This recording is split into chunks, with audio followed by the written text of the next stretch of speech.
श्री शिवाय नमस्तुभ्यम आपने इतना बड़ा लिखवाया, छोटा भी लिख सकते थे, क्यों लिखा?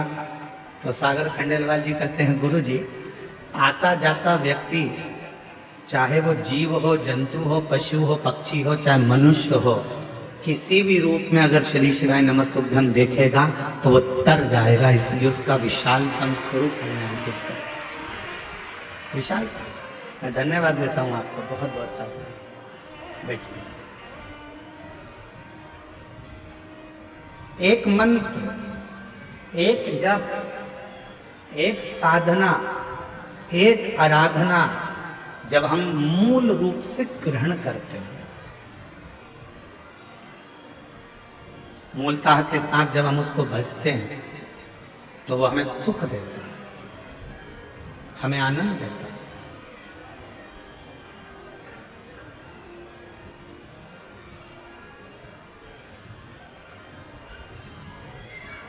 यजमान जितेंद्र जी जायसवाल जी के बड़े छोटे सुपुत्र आर्यन जी से हम बात कर रहे थे।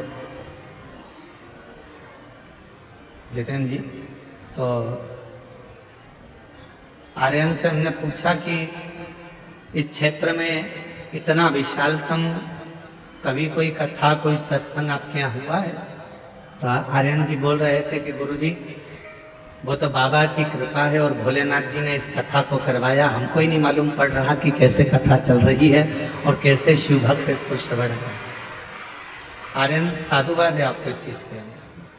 तो ये शिव की कृपा के बिना नहीं हो सकता। आप अपन सोचें कि ये अपन कर रहे हैं तो ये नहीं है। मेरा आपकी कृपा से सब काम हो रहा है, मेरा आपकी कृपा से सब काम हो रहा है। करते हो भोले बाबा मेरा नाम हो रहा है, करते हो भोले बाबा मेरा नाम हो रहा है। भोले आपकी कृपा से सब काम हो रहा है, शंभु आपकी कृपा से सब काम हो रहा है। जरूरी नहीं कि जिंदगी में हम आए हैं और हम जैसा सोचें वैसा ही हो। जरूरी नहीं है कि हम संसार सागर में, देखो भगवान ने आपको और हमको जन्म दे दिया, शरीर कैसा देना था ये उसको मालूम, हमारे पूर्व का कैसा कर्म था उसके अनुसार हमारा शरीर मिला। आपको और हमको जो शरीर मिला ये हमारे पूर्व के कर्म के अनुसार। आप सुंदर बनकर जन्मे, भगवान की कृपा है। आपके हाथ भगवान ने दिए, भगवान की कृपा है। आपके पांव भगवान ने दिए, भगवान की कृपा है। नेत्र दिए, भगवान की कृपा है। जिह्वा दी, वाणी दी, भगवान की कृपा है। श्रवण शक्ति दी, भगवान की कृपा है। बुद्धि दी, भगवान की कृपा है। शरीर कैसा देना था ये परमात्मा ने हमारे पूर्व का स्मरण कर कर, पूर्व के खातों को देख कर तब भगवान ने हमको दिया। यहाँ जितने लोग बैठे हैं, अगर आप में से किसी ने लोन लिया हो तो बैंक वाले पुराना हिसाब देखते हैं। यहाँ माइंस वाले बहुत काम करते होंगे तो लोन लेना ही पड़ता होगा, तो लोन लेते होगे तो पुराना हिसाब देखा जाता है। पहले लिया था, जमा करा कि नहीं करा, इतना पैसा लिया था, उस बैंक से उठाया था, भले तुम दूसरी बैंक से लो लोन, पर वो पूरी बैंक को टटोली जाती है कि इसने पैसा जमा करा कि नहीं करा, इसने जमा किया कि नहीं किया। बस जैसे बैंक का लोन देने वाला पुराना हिसाब देखता है, उसी तरह हमको जन्म देने वाला भी हमारा पुराना हिसाब देखता है। पुराना हिसाब क्या करा संसार सागर में जाकर, किसी भूखे को भोजन कराया, प्यासे को पानी पिलाया, भगवान का मंत्र जाप किया, नाम जाप किया, किसी को सहायता प्रदान करी, किसी को शिक्षा प्रदान करी, किसी को चिकित्सा प्रदान करी। वो पुराना हिसाब देखता है और पुराना हिसाब देखने के बाद हमारा शरीर देता है। हमारे शरीर में कोई भी थोड़ी सी भी कमी रखता है, समझ लेना हमारा पूर्व का दिया हुआ है। महाराज कुछ हमने श्रेष्ठ ना करा हो, श्रेष्ठ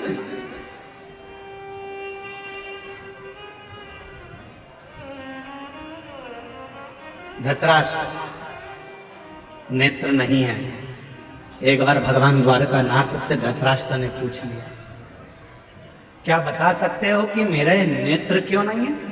मैं इतना सुंदर जन्मा, मैं इतने बड़े राज्य का राजा बना, मैं इतना बड़ा नरेश बना, मैं इस हस्तिनापुर का राज सिंहासन संभाल रहा हूं और मेरे नेत्र नहीं है। आप बता सकते हो कि मेरी किस्मत ऐसी क्यों लिखी? भगवान द्वारकानाथ ने कहा, पूर्व जन्म में तुम एक सुंदर राजकुमार थे, एक हंस को देख लिया था, उस हंसनी को पकड़ने के चक्कर में वो तुम्हारे हाथ में आई, तो उसके साथ में जितने भी लोग बच्चे थे उन सब के नेत्र तुमने हर लिए थे, इसलिए तुम्हारे नेत्रों को हरा गया। पूर्व का कर्म। कोई पिछले जन्म के अच्छे कर्म मुझे बाबा दे,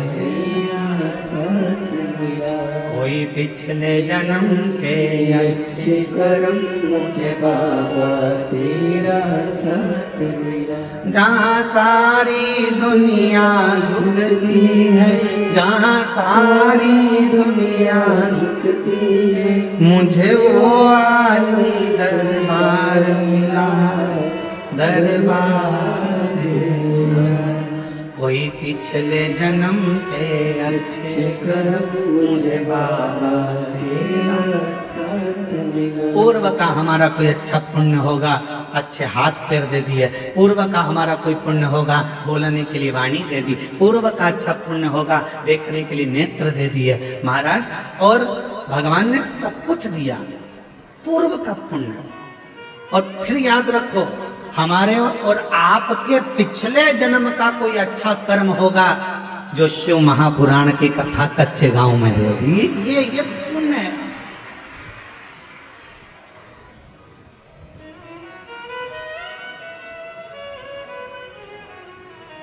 यहां से जाने के बाद भगवान को धन्यवाद देना, तूने बड़ी कृपा करी, हमारे गांव के पास में कथा करवा दी, मैं जाके कथा सुन ली, तूने बड़ी कृपा करी, मेरे दोनों पांव अच्छे चलकर गई, तूने बड़ी कृपा करी, गाड़ी से पहुंच गई, तूने बड़ी कृपा करी, बैठने की जगह भी दे दी, तूने बड़ी कृपा करी, कथा सुनने के लिए कान भी अच्छे दिए। एक हाथ गड़बड़ हो जाता तो फिर ध्यान लगाकर सुनना पड़ता। तूने बड़ी कृपा करी, मेरे दो नेत्र दिए, अगर एक भी गड़बड़ कर देता तो देखने में आनंद, दर्शन में आनंद नहीं आता। तूने बड़ी कृपा करी कि मेरी मुख में वाणी दी, महाराज जब भजन गा रहे थे उनके साथ मैं भी गा रही थी। ये तेरी कृपा है, ये तेरी उदारता है, ये तेरी करुणा। और प्रभु भगवान से कहते रहना, भोलेनाथ ऐसी कृपा करना मेरे बूढ़ा महादेव, ऐसी कृपा करना बूढ़ा देव, ऐसी कृपा करना मेरे महादेव, ऐसी करुणा करना मेरे बाबा कि मेरे शरीर को ऐसी चलाते फिराते रहना, इसको पलंग पर मत पटक देना, इसको कहीं हॉस्पिटल में मत पटक देना, चलाते फिराते। पूर्व का कर्म है हमारा। होते कई लोग ऐसे भी होते हैं जिनको खूब समझाओ, पास में कथा हो रही है चले जाओ, भगवान का नाम ले लो, एक लोटा जल चढ़ा दो, भगवान की भक्ति कर लो, पर वो करने को तैयार नहीं होता। उनके लेते नीम के पेड़ के नीचे कितनी भी गुलाब जामुन की चाशनी डालो, नीम मीठी हो जाएगी? बोलो तो नहीं। नीम के पेड़ के नीचे कितनी भी तुम एक काम करो, जलेबी का घोल डाल दो, मीठी होगी? नहीं। चल जान दो। अच्छा, करेले के पेड़ के नीचे, करेले के पौधे के नीचे, करेले की बेल के नीचे आप गुलाब जामुन की चाशनी डालो, रसगुल्ले की चाशनी डालो, क्योंकि वो रसगुल्ला खाने के बाद उसका पानी तो काम आता ही नहीं है। तो एक काम करें अपन कि करेले की बेल के नीचे डाल देते हैं तो करेला मीठा हो जाएगा। हो जाएगा? नहीं, करेला करेला ही रहेगा, नीम नीम ही रहेगी। उसको चाहे तुमकी कितनी भी गुलाब जामुन की चाशनी डाल लो, चाहे तुम गुड़ डाल लो, शक्कर डाल लो, तुम्हारी मर्जी पड़ जाए जो डाल लो, पर वो नीम नीम रहेगी, कड़वी की कड़वी रहेगी, करेला कड़वा की कड़वा ही रहेगा। उसी तरह अपने गांव में, अपने नगर में, अपने शहर में, अपने मोहल्ले में, अपनी कॉलोनी में, अपने घर में, अपने परिवार में कोई ना कोई एकाध व्यक्ति नीम और करेले जैसा होता ही, उसको कितना ही समझा लो, कितना ही समझाओ, कितना ही कह लो उसको, वो सुनता ही नहीं, समझता ही नहीं। अब कोई कहे कि गुरुजी वो तो हाँ हमारा रिश्तेदार है, हम तो उसको इतना कहते हैं, फिर भी वो भगवान की बुराई करता, फिर भी शंकर जी की बुराई करता, फिर भी एक लोटा जल की बुराई करता। गुरुजी हमारे यहाँ वो आए थे, इतने बड़े संत महात्मा, वो भी शिव जी की बुराई कर दी है, वो भी इनने भी ऐसा कर। तो कोई कितना ही समझाए, पर वो नीम नीम देती है, वो करेला करेला ही रहता, उसको नहीं समझ में। महाराज उसने शरीर दिया कितना अच्छा, उसको साथ होता। उसने जन्म दिया अच्छे घर में, अच्छे परिवार में, अच्छे कुल, ये उसकी कृपा है। और उसने मौका दिया भक्ति को करने का, भजन को करने का, ये उसकी कृपा है, ये उसकी कृपा। कितना सुंदर कहा है।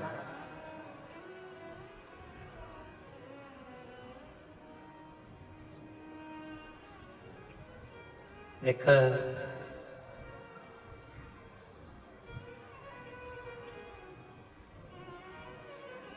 शिव महापुराण में एक बड़ा सुंदर भाव आया है। मां सती, भगवान माता पार्वती और भगवान शिव, एक बड़ा सुंदर संवाद। अब यह आपके ऊपर निर्भर करता है कि आप उसे कितना ग्रहण करते हैं। एक बार माता पार्वती भगवान शिव जी के साथ में काशी भ्रमण के लिए चली।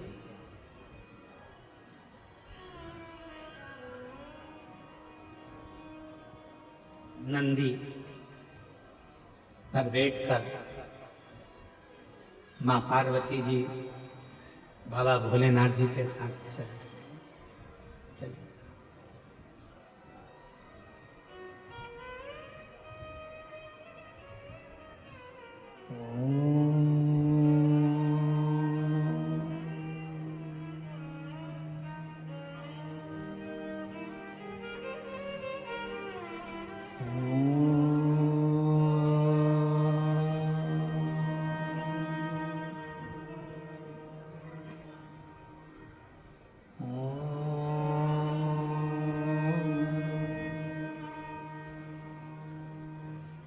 नाद हो रहा है ओम का, पार्वती जी के कानों में शब्द गया। घूम कर देखा मां पार्वती जी ने, कहां से आवाज आ रही। फिर पार्वती जी आगे बढ़ गई, फिर शब्द सुना,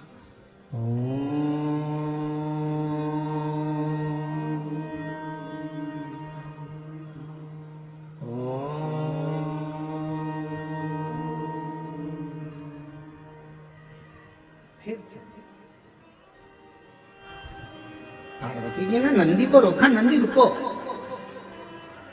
जरा ठहरो नंदी। रुका नंदी।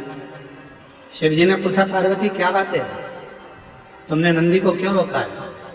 पार्वती जी कहती है, मुझे कोई मंत्र का जाप कर रहा है,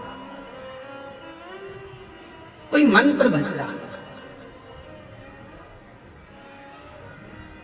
और कोई मंत्र का जाप कर रहा है, इसलिए मेरा मन कर रहा है कि एक बार उसको देखूं तो सही कौन मंत्र का जाप कर रहा है।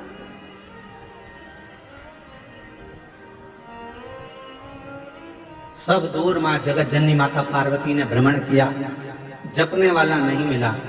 फिर नाद हुआ,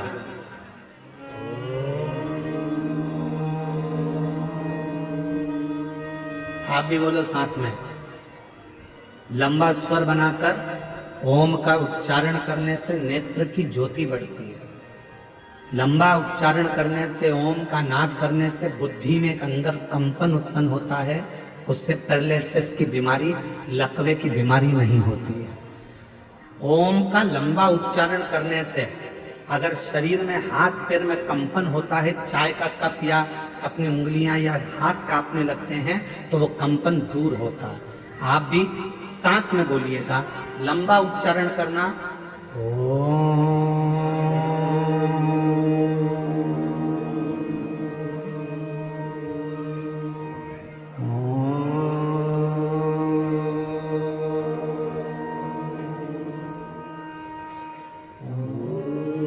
लंबा उच्चारण करते हुए, वाणी को स्थिर करते हुए, नेत्र को बंद कर हृदय के अंदर झांकते हुए उच्चारण करेंगे। लकवे की बीमारी नहीं होगी, पैरालिसिस नहीं होगा, हाथ का कंपन दूर होगा और बुद्धि तीव्र होगी। साथ में बोलते चले,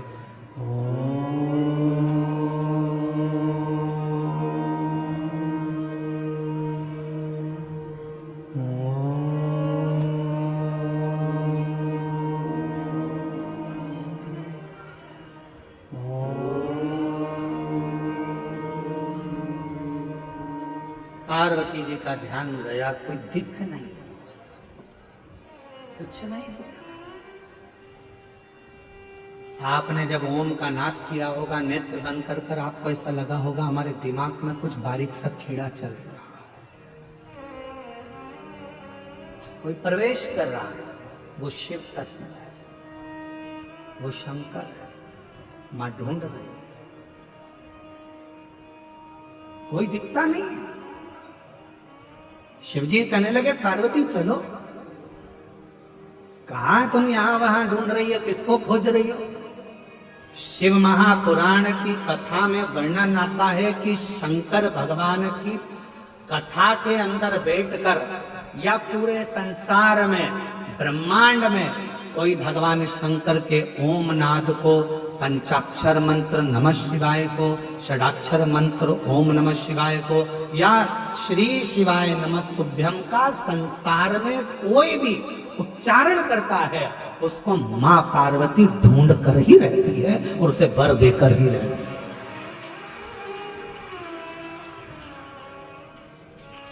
मेरी मां जगत जननी उसको वर प्रदान करती है।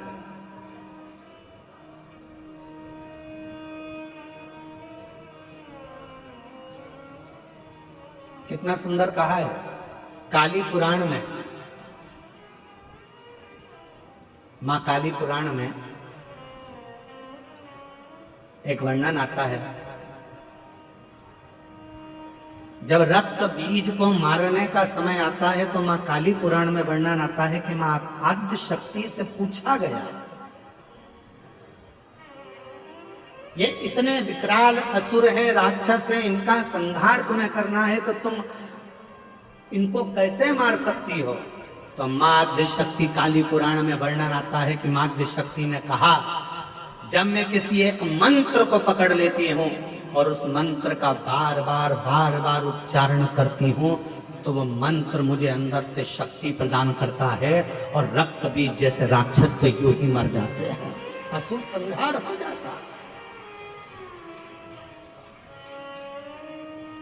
नेत्र बंद कर सब एक बार फिर उच्चारण के साथ लंबे ओम नाद, शरीर के रोगों को दूर करने के लिए, शक्ति को प्रदान करने के लिए, शिव भक्ति को प्रदान करने के लिए, जितने आस्था चैनल पर बैठे हैं, जितने फेसबुक यूट्यूब के सामने कथा सुन रहे हैं, जितने पंडाल में कथा सुन रहे हैं, बड़े प्रेम के साथ लंबी श्वास के साथ में उच्चारण करेंगे, मां आद्य शक्ति हमको स्मरण करेगा।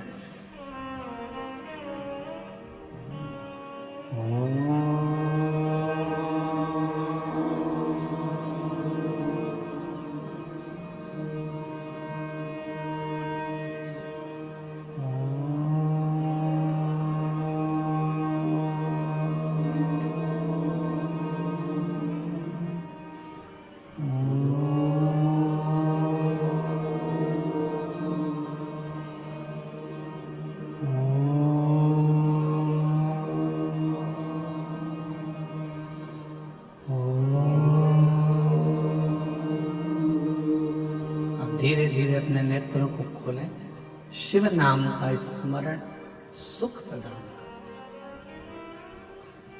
सुख, एक शक्ति, एक बल, एक ऊर्जा भगवान के नाम। काली पुराण में कहा मां आद्य शक्ति दुर्गा भवानी ने कि नहीं रक्त बीज असुर का संहार तो भगवान के नाम के उच्चारण से कर देते हैं। याद रखना, दुनिया के लोग पूछते हैं श्री शिवाय नमस्तुभ्यम में क्या है, श्री शिवाय नमस्तुभ्यम बोलने से क्या होता है, श्री शिवाय नमस्तुभ्यम दरवाजे पर लिखने से क्या होता है, श्री शिवाय नमस्तुभ्यम अपनी गाड़ी पर लिखवाने से क्या होता है, श्री शिवाय नमस्तुभ्यम अपनी फैक्ट्री पर लिखवाने से क्या होता है, श्री शिवाय नमस्तुभ्यम अपनी दुकान पर लिखवाने से क्या होता है। शास्त्र कहता है तुम्हारी जिंदगी में अगर दुख प्रवेश कर रहा होगा तो वो मंत्र को पढ़ते से ही बाहर निकल जाएगा, भीतर प्रवेश नहीं करेगा। मंत्र में वो बल होता है, मंत्र में वो शक्ति होती है। श्री शिवाय नमस्तुभ्यं, श्री शिवाय नमस्तुभ्यं, श्री शिवाय नमस्तुभ्यं। बोलो बोलो सब बोलो, श्री शिवाय नमस्तुभ्यं, श्री शिवाय नमस्तुभ्यं, श्री शिवाय नमस्तुभ्यं। उस मंत्र का उच्चारण करना मूल हो जाता है। पार्वती मैया ढूंढ रही हैं, कोई मिलता नहीं है। शिवजी उनको ले गए काशी में एक स्थान पर, तट पर मां गंगा के बैठ गए।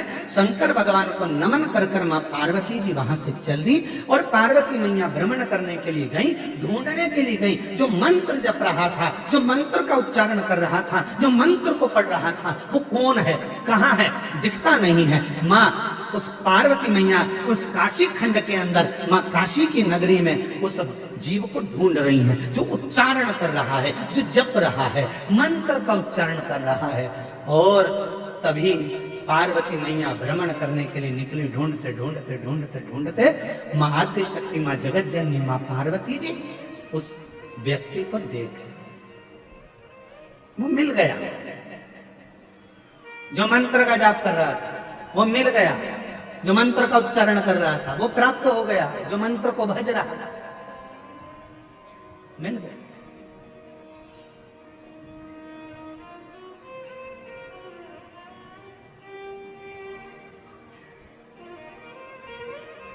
शिव जी से पार्वती जी ने विनय करी, मैंने उसको ढूंढ लिया है जो मंत्र पढ़ रहा था, जो मंत्र का जप कर रहा था, मैंने उसको ढूंढ लिया। बाबा चलो एक बार उस पर भी कृपा कर दो, जो मंत्र का जप कर रहा था उस पर करुणा कर दो। शिव जी बहुत तेज हंसे, ठाका लगाकर खूब तेज बाबा भोलेनाथ हंसते। अब पत्नी कुछ कहे और पति जम के हंस दे तो पत्नी को गुस्सा आने लगता है बहुत। मैं तुमसे कुछ कहती हूं और तुम मेरी बात को हवा में उड़ा देते हो, मैं तुमको कुछ कहती हूं और तुम हंस के निकाल देते हो। मेरी बात को तुम सुनते ही नहीं, मेरी बात को तुम स्वीकारते ही नहीं। पति हंस देते। अब कौन समझाए कि पत्नी कुछ कहती है तो पति क्यों हंसता है? उसका एक कारण है कि धर्म पत्नी की बात पर पति इसलिए हंसता है कि तू कोई सी छोटी छोटी बात को अपने माइंड में क्यों लेती है। मैं हूं ना, तुझे मुझ पे भरोसा है ना, तो फिर क्या टेंशन है? तुम्हारे भाई ने ये कर दिया, तुम्हारी बहन ने ये कर दिया, रिश्तेदार ने ये कर दिया, नातेदार ने वो कर दिया। अरे आग लगे बस्ती में, अपन रहो मस्ती में। क्या किसको रोइए, चादर तान के सोए। अपने को क्या करना, क्या टेंशन लेना अपने को? पर तुम्हारे भाई ने ये कर दिया, तुम्हारी बहन ने ये कर दिया, तुम्हारी मम्मी ने ये कर दिया, तुम्हारे पिताजी ने ये कर दिया। इसलिए पति उसको हंसी में टालना चाहता है, इसलिए पति हंस देता है, इसलिए पति मुस्कुरा देता है, उस बात को निकालना चाहता है। क्योंकि अगर बात बढ़ेगी तो विवाद होगा, विवाद होगा घर टूटेगा, परिवार टूटेगा। जितना भगवान चाहे उतना तो कम से कम निभा ले। परमात्मा से प्रार्थना करो।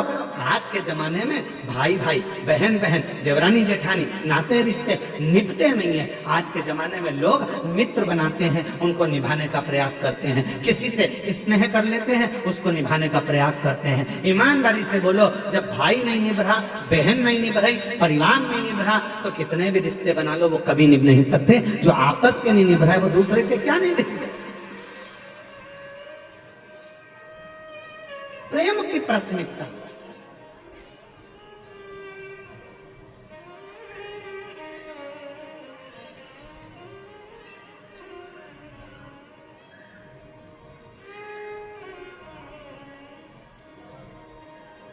हमारे यहाँ कुबेरेश्वर बाबा के पवित्र धाम में कई लोग आते हैं, साथ में बर्तन भी लाते हैं, आटा भी लाते हैं, दाल भी लाते हैं, चावल भी लाते हैं।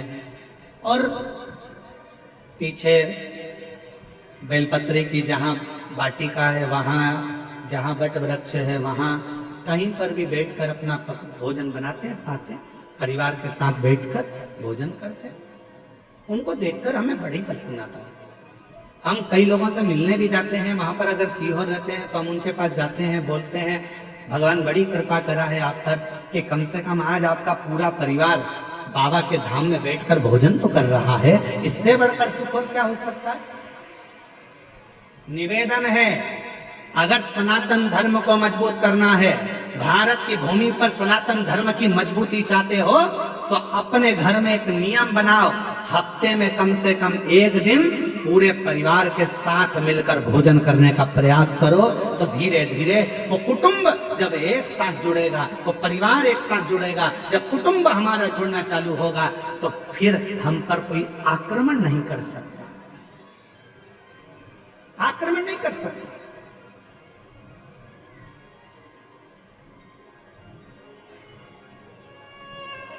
पहले ऐसा नियम था, जिसका बड़ा घर होता था ना उससे लोग झगड़ा कम करते थे। पहले देख लेते थे कितने भाई हैं, 9, उनके बच्चे कितने हैं, सबके मिला के 12। पहुंच मत जाना, ढूंढ देंगे पकड़ कर, चले मत जाना। देखते थे बड़ा परिवार है, झगड़ा नहीं करना, बड़े परिवार है, लड़ना नहीं है, बड़ा परिवार है, इनकी बहुत दूर दूर पहचान है, वहां वहां वहां सब भाइयों की, एक के ससुराल उसके यहाँ है तो एक के ससुराल उसके यहाँ है, 9 तो यही है, ससुराल वाले गिन लो तो ऐसे 150 200 है। भीड़ मत जाना, लड़ मत लेना। विचार लड़ाई ना हो, परिवार में कुटुंब में एकजुटता रखिए, थोड़ा जुड़ने का प्रयास करो, थोड़ा जोड़ने का प्रयास करो। अब शिव जी मुस्कुरा दिए, भगवान शंकर बहुत तेज ठाका लगाकर हंसे, और बाबा देवाधिदेव महादेव ने जैसे ही ठाका लगाकर हंसे, शंकर भगवान जैसे ही हंसे तो पार्वती जी को थोड़ा सा गुस्सा आया। पार्वती जी ने कहा, प्रभु मैं इतनी जरूरी बात आपसे कह रही हूं और आप हंस रहे, आप मुस्कुरा रहे। भगवान भोलेनाथ जी ने कहा, पार्वती तू क्या कहना चाहती है मैं जानता हूं। तो पार्वती जी ने कहा, बताओ क्या कहना चाहती है। शिव जी कहने लगे, पार्वती तू कहना चाहती है कि वो जो मंत्र जप रहा है उसको वर प्रदान करने चलो, उसको आशीर्वाद देने चलो। पर पार्वती मैं उसको वर प्रदान करने नहीं जाऊंगा, मैं उसको आशीर्वाद देने नहीं जाऊंगा। पार्वती जी कहने लगी, ऐसा तो हो नहीं सकता, आपको चलना तो पड़ेगा। पार्वती जी कहने लगी, क्यों नहीं जाओगे। शंकर भगवान बोले, पार्वती बात इतनी सी है, जो वो मंत्र का जप कर रहा है, ओम का उच्चारण तो वो सही कर रहा है, पर मंत्र के बीच में एक त्रुटि कर रहा है। ओम का उच्चारण सही कर रहा है, पर मंत्र के बीच में एक त्रुटि कर रहा है। उस त्रुटि में वो मंत्र जप रहा है अमर होने का, पर उस मंत्र में त्रुटि है, एक गलती है, जिसके कारण वो मांग रहा है अमर होना, दिल से चाहता है अमर होना, पर मंत्र में गलती के कारण वो बोल रहा है कि मैं अभी मर जाऊं। एक गलती हो रही है उसके मंत्र में, एक त्रुटि हो रही है उसके मंत्र में। वो मृत्यु को मांग रहा है और भजन कर रहा है अमर होने का, तप कर रहा है अमर होने का, साधना कर रहा है अमर होने का, और मंत्र पढ़ रहा है मरने का। अब तुम बताओ क्या करूं? तो पार्वती जी बोली, भोलेनाथ जी ये तो बहुत बड़ी बात हो गई, आप कुछ मत दो उसको, चलो आप तो हमारे साथ वापिस कैलाश चलो। शिव जी कैलाश पहुंचे और भगवान देवाधिदेव महादेव जैसे कैलाश पहुंचे, पार्वती जी चुप चुप रहने लगी, बोलती नहीं थी, बहुत मौन रहती थी। मौन रहती तो एक बार षडानंद कार्तिकेय जी ने पूछ लिया, मैया क्या बात है, तुम बोलती क्यों नहीं? आजकल बहुत चुप रहती हो। गणेश जी ने पूछा, माँ आप बोलती नहीं हो, बहुत चुप रहती हो, कुछ बोलती नहीं हो। शंकर भगवान को मालूम पड़ा कि पार्वती कुछ बोलती नहीं है, आजकल चुप रहने लगी है। तब शिव जी ने पूछा, पार्वती बात क्या है? जिस दिन से तुम काशी से आई हो उस दिन से तुम मौन हो, चुप हो, कुछ बोलती क्यों नहीं हो? तब पार्वती जी ने कहा, स्वामी मेरे मन में एक संशय है। क्या संशय है पार्वती? मेरे मन का संशय यह है स्वामी कि वो जो काशी में जप रहा था, मंत्र गलत पढ़ रहा था और मांग सही रहा था, ऐसे ना जाने संसार में कितने लोग होंगे। महाराज भोले बाबा, आपके डमरू की नाद से, आपके गंगा की धार के जल से करोड़ों करोड़ों मंत्र बने हैं। शिव जी से कहेंगे मां पार्वती की सबसे ज्यादा दुनिया में अगर कोई मंत्र प्रकट हुए हैं तो शंकर भगवान आपके द्वारा प्रकट हुए हैं। इतने करोड़ों मंत्र लोग अगर बोलेंगे उसमें कोई त्रुटि होगी तो विचारों का क्या होगा? इसलिए कुछ कृपा करो, कुछ कृपा करो। शिव जी ने कहा, मांग तुझे क्या चाहिए पार्वती? पार्वती जी कहती हैं, प्रभु बस ऐसी कृपा कर दो कि कोई कैसा भी जपे, गलत भी जपे, चाहे सत्य भी जपे, सही भी जपे, चाहे वो गलत भी जपे, तो भी उसको नरक ना भोगना पड़े, वो आपके धाम सारी कामनाएं प्राप्त कर कर आपके धाम में पहुंच जाए। ऐसा बात है, बस इतना सा। शिव जी ने कुछ बोला नहीं, चुप रहे। अभी तक मां पार्वती जी चुप थी, भगवान भोलेनाथ चुप हो गए, बोले नहीं। वो मंत्र जपने वाले दुनिया के लोग मंत्र जप रहे,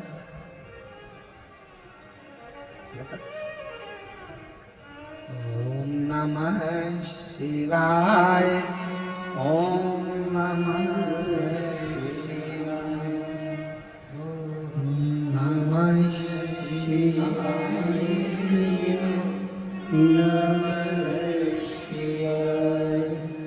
हरि हर नमः शिवाय, गोरा नमः शिवाय, हरि हर नमः शिवाय, गोरा शिवाय, ओम नमः शिवाय, ओम नमः शिवाय। जपने वाले जप रहे हैं, भजन करने वाले भजन कर रहे हैं, मंत्र बोलने वाले मंत्र कर रहे हैं, साधना करने वाले साधना कर रहे हैं। शिव जी मौन हो गए, पार्वती जी से रहा नहीं गया। भोले बाबा के पास एक लोटा जल चढ़ाकर बोली, आप चुप हो जाओगे तो हम कहां जाएंगे, कृपा करो, कुछ तो करुणा करो। शिव जी ने कहा, पार्वती क्या दूं मैं, क्या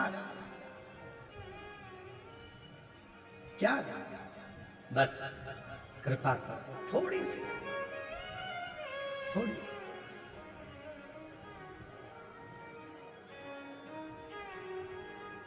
आप तो दयालु हो।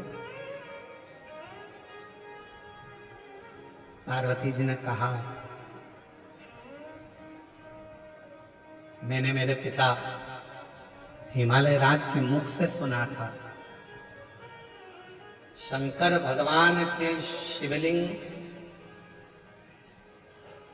का भी अगर कोई स्पर्श ना कर पाए, पार्वती जी कर रही हैं, हिमालय राज के मुख से, मेरे पिता के मुख से सुना था, यदि कोई भगवान शंकर के मंदिर में जाकर भगवान शंकर के शिवलिंग का स्पर्श भी ना कर पाए, और यदि वो अपने घर से एक लोटा जल लेकर जाए और दोनों हाथों से जब उस लोटे को पकड़ता है, एक लोटे जल को वो जब दोनों हाथों से पकड़ता है, तो उसके हाथ की रेखाएं कितनी भी विपरीत हो, जल चढ़ते से वो रेखा सीधी हो जाती है। कितनी भी विपरीत क्यों ना, सारी समस्या का हल एक लोटा जल, एक पत्र है, देखिए।